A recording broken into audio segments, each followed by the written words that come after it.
All right, we are going now. We're Welcome back, going. everyone, Welcome back, to everyone. what is this, episode 6? Yeah, episode 6. Yeah, that sounds right. Sounds about right.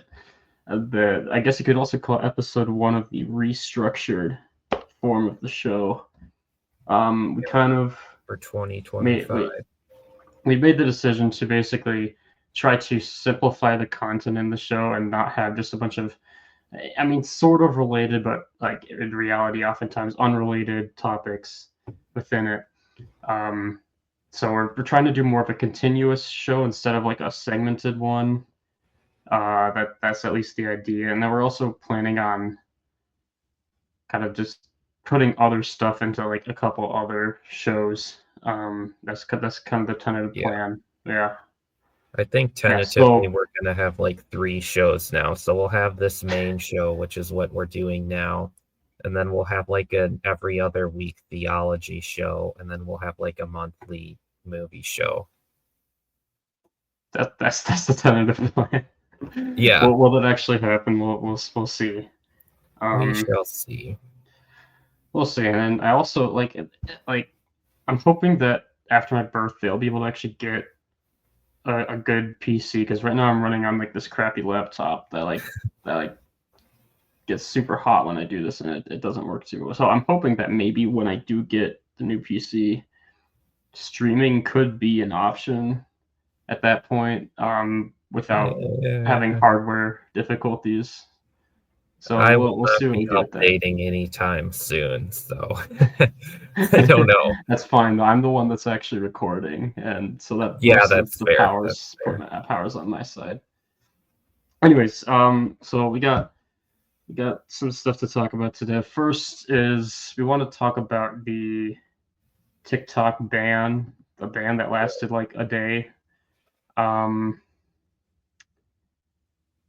yeah, so Yeah, so TikTok got banned for a day. for a day, that's the gist of it. So, but there's a conversation that goes along with this that we want to talk about. So, from what I've seen, the general perception was that banning TikTok was a bad thing. Yeah, I generally agree. I should note I've never had TikTok, never downloaded it. I intentionally avoided downloading it. I yeah, think that obviously, I think social media in general is not a good thing for society, but I think the short form content, which obviously isn't exclusive to TikTok, is probably the worst of it. Just well, maybe not the worst of it, but it's a consistent thing that's within the app that's not doing a good thing, especially for the younger generation that's viewing. However, I do agree with the consensus online that banning TikTok could be seen as a government overreach, and unnecessary action made by the government, that's just really not completely necessary at all. Um, yeah. So, do you have any thoughts with that? well, I guess first of all, I think TikTok's like really stupid. I also have never used TikTok. I take great pride in never having downloaded the app or watching a TikTok, I guess you call them. Mm-hmm. But yeah, I would generally agree that this probably qualifies as like suppressing free speech or something like that. The one Sure. possible counter argument to that is like, okay, maybe we're suppressing free speech, but at the same time, TikTok is like basically Chinese spyware. So And that is generally the argument for why the government is trying to do this is mhm, the whole tie to China, yeah, um, which I think is a legitimate concern. Of course, we already know that our government's just collecting all our data and we're not doing anything about it. But well, yeah, and yeah, like, American tech companies are probably not any better in that realm. So it's an argument for sure. Um, yeah, I mean, I've seen like some people, and the thing is, the reaction to this. There was some of the reactions that I thought were just kind of dumb. People were upset that their favorite addictive app got banned, yeah, which I mean, like if you like without like actual any legitimate criticism, like there's a lot of legitimate criticism and stuff. Don't get me wrong, but um, there's a little bit of that, which I think just goes to show the larger problem of Right. having social media is. I think the Yeah, vast majority of people who are like whining that TikTok's gone on Twitter or whatever are yeah. probably like the people who are like hyper addicted to it. And honestly, I bet a lot of the people who have like the very reasonable take, okay, TikTok is bad, but it probably shouldn't have been banned, probably don't watch TikTok anyway.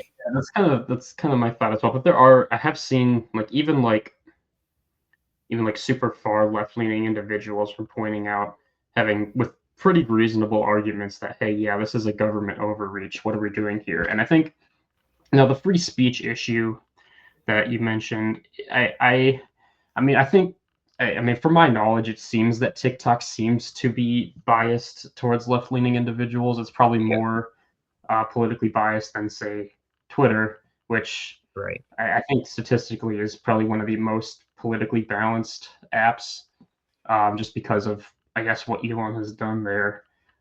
Which, yeah. So personally, I think that obviously there's already free speech concerns with a lot of these social media apps, like Mhm. without even considering banning it or not. And obviously, like I don't really think it's that much of an impact to ban this as a free speech issue, just Yeah, because there are other apps you can do it. They're not necessarily right. suppressing your like maybe if you had like a small following on TikTok and you fail to get that transferred to Instagram Reels or something like that, then the argument can be made there. But at least it's my perspective that I don't really consider this too much of a free speech issue, as much as it is just a authoritarian like overreach sort of issue in like a different sense. Although Yeah, maybe that's maybe probably that's a fair. free speech issue, and I'm just rewording it in a way that I makes it mean, a a little bit lot of, different than just like shadow banning and censoring. yeah, a lot of like the so-called free speech that's going on TikTok though is basically like misinformation. Like I think I'm fairly confident in saying that probably 95% of like the political information you'll get on TikTok is either like highly kind of it's either like incredibly biased or it's straight up incorrect. Like one of the two is what you're going to be getting on TikTok. And to be fair, that's true of probably any social media website, but TikTok like takes that inherent bias and misinformation and adds it to a very addictive platform and so kind of dials up like the harmfulness of that up to 11, I think. Perhaps for sure. Which isn't to say it should be banned. It Mhm. probably shouldn't have been banned, I but mean, like even just like kind of a dumber argument, but like still fairly decent is the argument that if you ban TikTok, all the TikTokers go to the other apps. right, And then nothing really ends up solving except now the right. app you use is now flooded with it. So I mean, it's That's kind of a petty argument, I guess, but it is an argument that I've seen more from like a the meme standpoint, I guess. TikTokers off of my Instagram or And I whatever. mean, like a lot of like the big TikTokers already put their stuff on Insta Reels or YouTube True. Shorts and stuff like that. Like they have followings on multiple of the apps. I kind of hate that I actually watch YouTube shorts. Like YouTube shorts are so dumb. I should stop The watching them. I don't know. I've seen it. Like there's like maybe two or three YouTube shorts that actually kind of blew my mind how much they were able to do in 60 seconds and how much Mhm. like have a powerful message they could use there. But like that's Sure. three out of too many garbage videos. Right. So much Yeah. slop.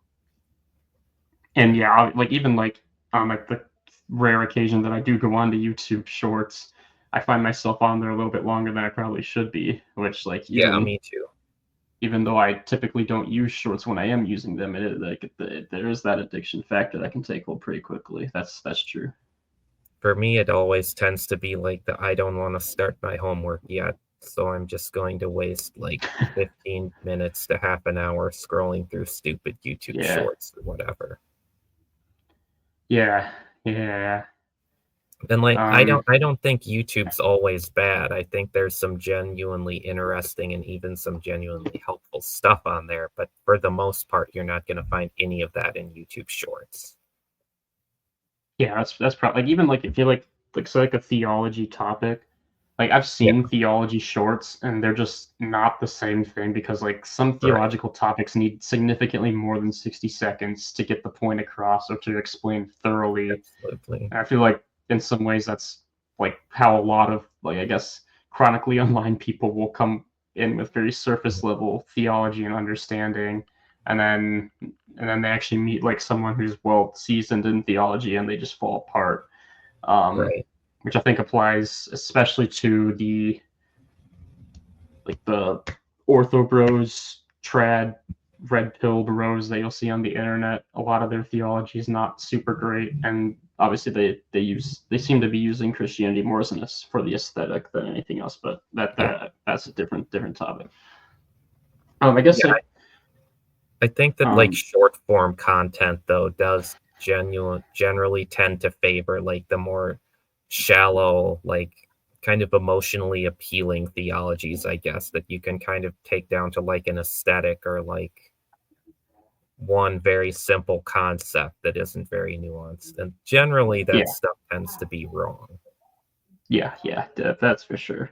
I kind of want to just discuss like I mean, some of the other topics that we have lined up are going to kind of go with this idea of like Hmm. what is an acceptable government overreach to actually put a ban onto something, because I do think there is stuff that I would consider justifiable for the government to just put out an outright ban, even if it could seem to be very authoritarian, which of course is can be very dangerous. But I think there's something like, for example, this I think this would be a pretty good move. Obviously, you could argue, yeah, I'm biased against it, and of Hmm. course, when government ban thing I don't like, then I like it, but somebody else, but like maybe government bans something I like, and then all of a sudden, oh, I don't like when the government does. So that's where it gets a little bit tricky, um, for sure.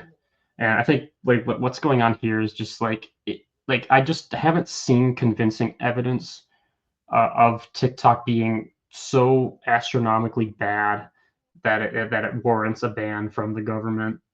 Plus, like at the Yeah. same, I also don't think banning TikTok will actually improve the cultural situation. Hmm. Even if like a lot of people are just like, yeah, if TikTok is banned, no more Gen Alpha brain rot, Zoomer slang rot crap, whatever. Like, I don't think that that's really going away with the banning of TikTok, and obviously, I don't think that's the reasoning the government is using to Yeah. for that. But I think yeah, I think that just like it really, I don't think it's going to solve every issue that we have. I think Yeah, if we're definitely. talking just specifically China, China's going to be like everywhere else besides just TikTok. Like you can't just get rid of that, no matter how hard you try. Unfortunately, or for better or for worse. Yeah, I think your argument that like if we ban TikTok, the TikTokers will just go elsewhere is kind of like relevant here because if we're just banning TikTok to stop Gen Alpha from being stupid, well, it's not going to work. I mean, the people who are like leading Gen Alpha, the Gen Alpha influencers, if you will find a platform other than TikTok. It still Just baffles me banning a that like platform isn't going to change. yeah, It's not going to fix the it's problem. it blows my mind how like it's like a norm for Gen Alpha. Like I don't know how old is Gen Alpha now. They're probably oldest Uh, Gen Alphas. Are they teenagers yet? I have no idea. I Anyways, whatever. They're young, and like these I young want to kids are say getting they're like 12 or 13 at the oldest now. something like that. Yeah. But the thing is, like some of these kids have had phones like in elementary Yeah, school or like young yeah. elementary school. Like I think the first person to get a phone in like one of my classes growing up is I want to say fourth grade, which Hmm. um was like one person because like it was still somewhat of a rarity, and now it seems to be like everyone has Yeah, one at that. Which my general perspective is minimum middle school is when they could get a phone. sure. Um, and I think in some cases, like sure, like they have something to communicate if they need the parents as they gain a little bit more independence. I think that there's an argument there. Yeah. Obviously, I've also seen like you shouldn't be able to have a phone until you're 18, which I mean, I can understand that argument as well. I think Mhm. that might be a little bit too extreme, but I'm not 100% certain. I do think that the social media till 18, I think that has a very Yeah, that good case for it, or at the I very agree. least, like 16. Like, if you can't drive, why are you on social media type of thing? Yeah, that's very true. And I think that in general, kids are like the people most who are going to be most impacted by social media. Like, it's not good for anyone, but it's especially bad for people whose brains are still forming and who are still in like that stage of life where you can be very influenced by any random thing you see. Sure, sure. And of course, like, is that sort of age restriction, again, the discussion of government overreach can come into play there as well. Would that be considered too much? I actually don't think so, because I No, I think don't at think least, so. like, if we're just talking like censorship, like, I'm pro censorship when it comes to kids. I think that it's Mhm. more than appropriate to censor some things when children are Yeah, involved. for sure. I like I that's like the one type of censorship I think is okay. But of course, there is still that debate. Like, oh wait, if like, obviously, like, what happens if you can't get social media until you're 18? What actually happens there? Obviously, like, can you test that? Can you implement that perfectly? Probably not. So Yeah. it's a little bit tricky. It's like it's almost like the damage has already been done. And it's not like you can just like remove people's like take away people's phones and they'll just be okay. Um, until they're 18. Like, I don't think that's really gonna. I don't know. I don't know. This is just a larger societal issue with too much, with so many variables to consider. Yeah, I agree. I mean, I Anyway, still don't so plan to use TikTok anytime soon, but banning well, it is same. not going to help that much. I mean, I guess I mean I can complain about TikTok all I want. I use Twitter, Yeah. so am I really much better? Well, yeah, I mean, I'm on Instagram and I'm like chronically online on Discord, which is not the same thing, but it's still technically social media. So, True. you know, Anyway, so I guess I mean the next topic we want to talk about is kind of going into this idea of government overreach again. If you want to go to the next, so this is a controversy that I kind of just discovered today, so I might not have all the details correct. So basically, Melanie Mack and Razor Fist, who are two individuals within the what do you want to call it, neurotic critical drinker sphere on the internet. Um, yeah, something like and they that. basically both made claims that could be considered. Uh, I mean, obviously, this Twitter user considers it to be an extreme religious view, and I think that there is somewhat of a discussion here because this kind of goes into the whole thing of like everyone seems to be okay with like government overreach or banning things if it's something they want to ban, Yeah. but of course they'll fight against bans or even just like they'll fight against things already being put in the opposite of a ban. Mhm. It obviously just comes into what is your perspective, and so um, this is the best tweet I could find that sums up the issue. um, so yeah, so um, first of all, I think both of these quotes taken from Razor and Melanie, I think I, they're both quotes that I generally agree with. Yeah. Um, because like obviously like I agree, like I 100% agree with you. Like games based on lustful intent lack substance. Like I 100% agree with that. But the Yeah, for problem sure. is, what do we do about it? And I think that's where it gets a little bit tricky. Like, is this too much overreach? Are you basically being the exact same as Mhm. the woke progressives trying to infuse their progressive ideology into games? Are you essentially doing the same thing by trying to specifically force the gaming industry to cater to your specific desires, the specific desires of your worldview? Which I mean, this is something just I'm conflicted about. Just in general, like as a Yeah. Christian, what is proper oversight? Like, do we have the authority to ban something that is bad, or is that like an infringement in some way upon people's rights, and that it's very much I'm very conflicted because like in theory, would society be better if all games catered to a Christian worldview? I mean, value wise, I think you could make the argument society would be better. The problem is, um, at what cost? Like what has to go into implementing something like that? Does it at that point just become way too extreme? Are you infringing upon people's free will? Are you obviously like in the case of apologetic, you are shoving your faith down people's throat if you do something like this, Yeah. which is obviously like people like skeptics, non-Christians absolutely hate that. A lot of Christians also hate when other Christians do that, just because it just feels a little bit too much. And obviously, like to me, like to a certain extent, like yeah, I think that like shoot, I lost my train of thought. Whatever. Okay, you have anything to say? Well, this is a really difficult question for me, honestly, because if video games like based on lustful intent were all banned tomorrow, I would be happy. Like I would be really happy about that.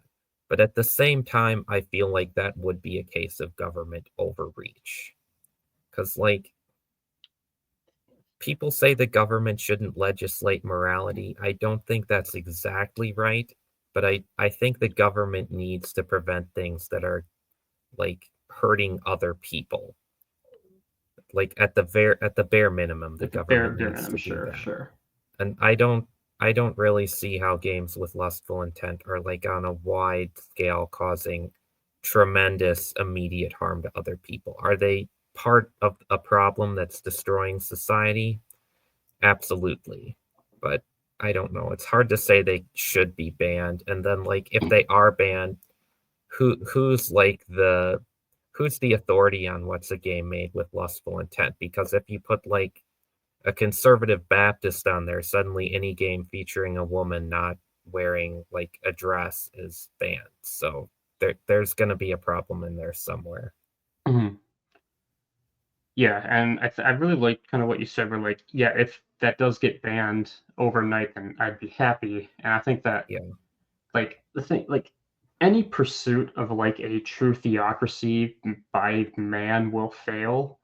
Hmm. I think, and that's for good. Like there is a certain line that you can go to that I think like yeah, we should legislate this into law in order Yeah. to somewhat better society. That was word salad. I what on earth? Okay. I'm my mind is racing everywhere else right now. No, that's all right. Mine too. Yeah, and like I mean, so the argument that you'll hear a lot is like, if you don't like it, don't watch it. If you don't like it, don't play it. Whatever. And I think that that argument, I like the thing is, it's hard to argue against that argument, right? Because Kind of. Yeah. kind of like just like on like an implementation sort of level, Yeah, like if we're sure, talking like sure. strictly morally, then sure you can argue against it. But um, here's the thing: is if anything that had the slightest hint of anti-Christianity within it, and Mm, you weren't allowed to play it, then Christians would essentially be completely isolated from yeah. entertainment sphere. Like even something as simple as like Zelda. Like Zelda has their own spirituality system within it, even if like it's actually not too far off from Christianity. If Right. you like, obviously, like any deviation from Christianity is not Christianity, but like the thing is like If you ban anything and everything that is not explicitly Christian, you've suddenly banned pretty much everything. mhm. Yeah, that's the tricky thing, and that's another thing is that like every Christian has different standards of what they would consider Yeah. acceptable. Some Christians despise Harry Potter, refuse to watch Harry Right. Potter. Other Christians don't really care. Um, some Christians will be just like, hey, yeah, I don't really care if there's a like sexualized character in my video game. I'm just playing a game. Which I mean, at that point, I'd have probably a problem with that take as well. But Yeah. other Christians will be just like, I don't even want to play a game that has sexually explicit imagery or content. So I think a point that's kind of important to keep in mind here is that it is possible for things that are not explicitly Christian or maybe that even have bad moral teaching to be in some way edifying. Like Hmm. for example, I really like the movie No Country for Old Men. Now, at the core of this movie, its teaching is very nihilistic. It's a very nihilistic movie. But I don't think that means that a Christian cannot watch this movie, because even if I don't agree with its central message, it's still a well made movie and it still teaches us about human nature and perhaps kind of the danger of nihilism and the danger of going down that route. Yeah, I and think we can kind of apply the same idea to video games too. Like, even though Zelda and pretty much every other video game ever made under the sun is not explicitly Christian, it can still teach us about human nature and morality. Now, yeah, and this I gets think tricky. Sorry, you go ahead and talk. yeah, you finish your Let me point. You finish. finish your point. Now, the point at which I think we have to start drawing the line as Christians is when you have like the sexualized character in the video game, because suddenly it's not just kind of presenting an idea that is untrue as true. It's illustrating it in a way that can be very harmful to your mind and heart. So, as a Christian, I would say you probably shouldn't be playing a video game that has many sexualized characters in it. Right, right, and obviously, like not every Christian necessarily has the same struggles, so you can Yeah, use your own personal discernment in cases yeah, like for that. sure. Um, what was the point? I completely forgot what my point was. Sorry. Anyways, that's all right. That's all right. Your point is good. Yeah, and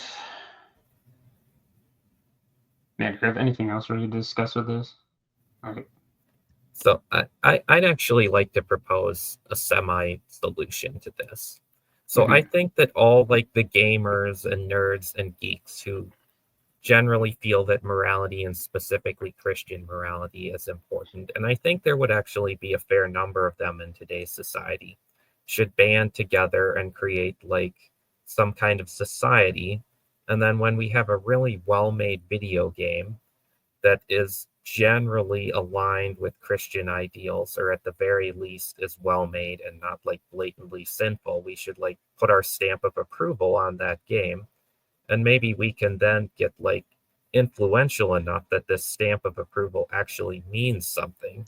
So then we're not actually banning the games on like a governmental level that we don't like, but we are saying, hey, this is a really good game and you should play it, whereas this is not a really good game mhm. and you should not play it. Yeah, like you can even look like compare this to like movies where you have like Angel Studios who is making Yeah. movies, and I mean, regardless of what you think about it theologically, The Chosen it has been pretty successful, like Hmm. critically and commercially. And so Right. even something like that, which obviously like that's explicitly like a telling of the Bible story. So like obviously not every Christian piece of entertainment art is going to be like that. Right. But it's like there are groups that are sort of working towards that. In the gaming sphere, I have no idea if there's anything, any explicitly like Christian gaming companies. I have no idea. I've Because heard of some. I've heard them made fun of more than anything else, though. yeah, that probably sounds about right. I don't know. Okay, so I guess my biggest gripe with this is the fact that the rhetoric coming from say these two on screen Mhm. is essentially similar rhetoric you'd hear from the woke progressives that get mad at not woke anti woke ideology in the video games.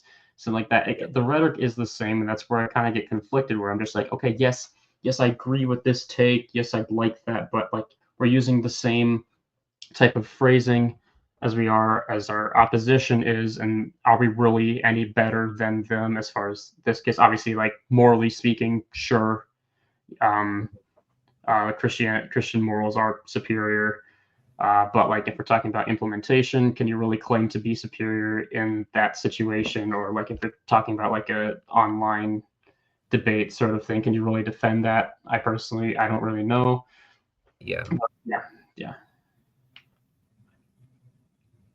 All right, so Do we want to move on to our next I topic? guess we can move on. So All right. I feel like we've talked about this a little bit before, but Mhm. um, well, let's talk about it now. So this is a graph. Apparently, this graph's from the Bureau of Labor Statistics, which probably means it's fairly reliable. So, Right. um, anyway, so this obviously showcases specifically alcohol. There's a reason that the term Puritan has been pretty popular past couple of years. This is one of the main arguments that be used. I think Puritan is typically a word used by like millennials to describe Gen Z, at least from what I've seen. So essentially, Gen Z has been avoiding alcohol like no other generation before it has, which obviously I think that's a generally good thing. I'm not like obviously I don't think Yeah. like alcohol should just be banned outright. I'm not one of those Christians who thinks that. I Right. think alcohol in moderation is fine. For me personally, I turned 21 this month. I will not be. I don't plan on ever drinking alcohol in my life because I Mhm. just generally can't think of any good reason to do so. Um, in 2025 United States, and I mean, like my general perspective is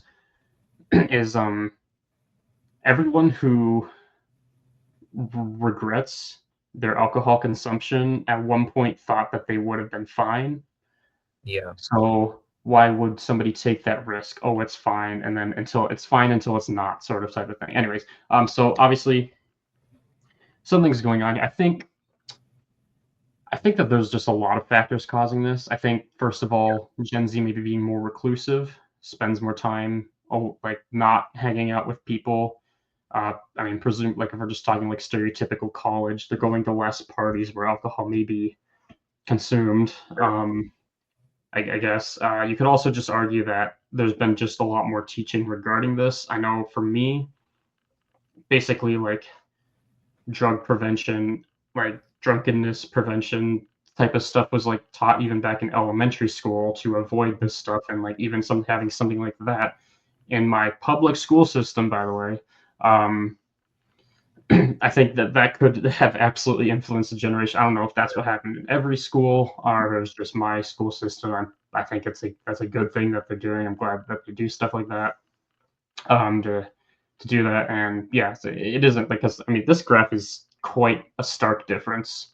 Yeah. Um, Well, but I mean, to be obviously, honest, I think this graph may be a little bit misleading because every millennial and onward is old enough to drink, yeah, whereas not that's what even I was half about to of mention. Gen Yeah, Z is old enough to drink. But like still, even if even if you like triple this number, it's still nowhere near the other yeah, and I numbers. mean, it also doesn't necessarily say like, is this when the millennials and Gen X were the age that Right. current Gen Z is, or if it's not. True. Obviously, there's some missing information that would be helpful here, but I think regardless of what that information might be, I think that you can pretty easily draw a conclusion from this graph that it is a statistically significant lead less amount of alcohol being consumed by Gen Z. Yeah, absolutely. I think the other thing, I mean, to your point that like Gen Z is maybe generally more introverted than other generations, and maybe that's part of why they're drinking less. I think that's true, I don't know about introverted. I'd but say what isolated is a better term. isolated, Although, yeah, like obviously, introverts are typically going to be the ones who isolate more. I don't know. Because there are like right. introversion. There are social introverts. That's a thing. Yeah. Introversion does not equal antisocial. Um, Yeah, absolutely. but yeah, yeah. Anyways, But you like continue. my point is that even if you're sitting alone in your room, you can still be drinking. And I think if we look at like boomers and Gen X, I think that a lot of people in that generation who are drinking are probably like the kind of depressed older people who feel like their life hasn't gone the way they wanted it to, and they're like sitting alone in their room drinking or whatever. And I in Gen Z, I think we're seeing less of that. We're seeing less like isolationist alcoholism, I guess. Sure, and I mean maybe that's not so much a good thing if they're using other sources to essentially cope with Well, it. yeah, that's true. If they're just Um, doing drugs or whatever, like that's not any better. But right, right, and yeah, obviously, like this graph, like I'm presuming that there are that for like other drugs, common drug usage, it's a similar trend seen in this graph. So it's not obviously restricted to alcohol. Obviously, again, that's why the term pure teen has gained a lot of popularity. Yeah. Um, which I mean, like it gives at least some hope for Gen Z. I know Gen Z is Yeah. often ridiculed. I mean, I myself have a very mixed opinion on Gen Z. Being a Gen Zer, I still think Gen X is the most base generation currently. um, that's just that's my perspective. I don't know what yours Yeah, is. for sure. Which, yeah, I mean, I'm very curious. Obviously, Gen Z hasn't really truly launched yet, I guess you could say, Mhm. launched into the Right. real world. So That's very fair. curious to see where it ends up going. My hot take about Gen Z is they will be better parents than millennials. I um, don't think that's on a hot take average, at all. That's on just like a good average, take.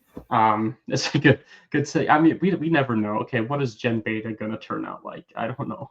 I Um, mean, we don't know for sure, obviously, but like I think it's a pretty safe bet to say I that mean, we'll Gen see Z, if who is the drinking less and having sex outside of marriage less, is going to do better than the millennials at parenting. I That, mean, we'll see if Gen Z will keep true on our wish to not yeah, raise iPad kids, because I true. know that that's a pretty unanimously agreed upon Mm. idea for Gen Z that I've seen online. Obviously, though, like iPads are very convenient for parents. That's a reason why iPad kids are a thing. Is like, oh, my child is upset, or I need to leave them alone to do something. I'll just hand them an iPad, and then boom, I have to stop worrying, and that's exactly what happens. So like, there is that laziness factor that could take hold. So I feel like a lot of people that do say, yeah, I will not let my kids be iPad kids could eventually cave to the pressure, even if it might Yeah. take a little bit longer. It's hard to So, say for certain. That's why there's obviously still going to be a few years to let all of that come forth, and we'll actually see what goes on. mhm. And I mean, maybe as kind of a counterpoint to the idea that all of Gen Z is like, oh, iPad kids are bad. I mean, theoretically, we are starting to see like Gen Z parents at this point, those born in like the very last part of the 1990s, who are now parents, and I would guess that many of them probably have iPad kids. So it's hard to know Yeah, for sure. yeah, But then yeah. again, like the younger in Gen Z you are, the closer you are to a millennial. Or I guess the older of a Gen Zer you are, Older, the yeah. closer you are to a millennial. So Mhm. who knows? It'll be We'll interesting, see. and we We'll don't know see. for sure yet which way this is gonna go. Hmm. Yeah. We'll see. Gen Beta might be worse. We don't really know.